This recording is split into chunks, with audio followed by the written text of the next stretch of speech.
So let's talk about Facebook's algorithm. It's important for you to know how the algorithm is working in 2021, because if you've bought a course or a book or a training about their algo in 2019 or 2020, or even early 2021, it's totally outdated. So here's what Facebook does. It basically looks at an inventory of every possible post that's available to you as a user in order to predict what kind of content do you want to see.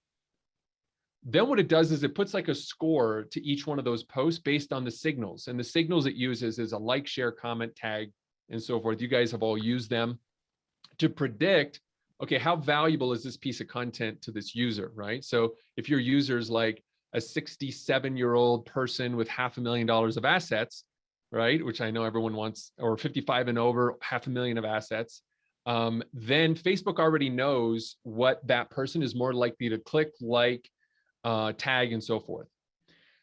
The posts that are most unlikely to engage are then discarded based on that person's past behavior. And these are the posts that a user would have indicated not to like or see less of, as they might have been misinformation or clickbait. Used to be back in the day, you could put like almost anything on Facebook, and Facebook was like, yeah, give me your money. Old Zuck was building up his bank account.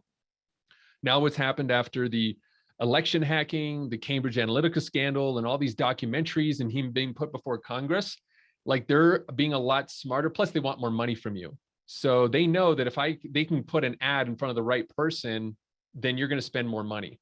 Mm-hmm. Eve, any commentary on that before we hop over?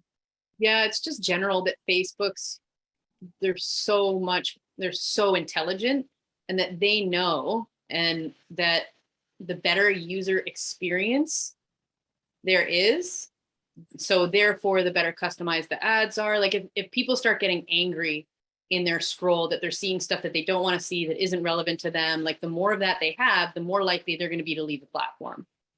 And Facebook has unlimited advertising to give to any individual person. So they're going to keep trying harder and harder and harder to make sure that that Facebook experience is enjoyable and customized.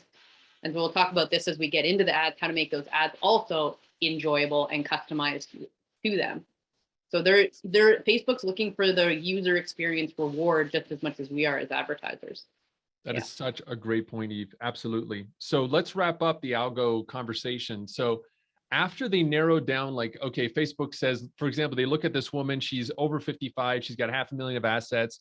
They've got all the posts down with their own score. So they're not going to tell you what the score is. It's actually a complex mathematical equation that uses machine learning. But just imagine 1 to 10, right? Just keep it simple. And Facebook says, okay, let's call this woman Susan. And then Susan is really likely to click on stuff that's 10, 9, and 8. So we want to show Susan the stuff that looks really close to like the past stuff she's clicked on. Mm-hmm. And then Facebook gets kind of a sweet spot going, right? Where they present the most proper content in as many varieties and sources. And that's the key. Varieties and sources related to what Susan likes.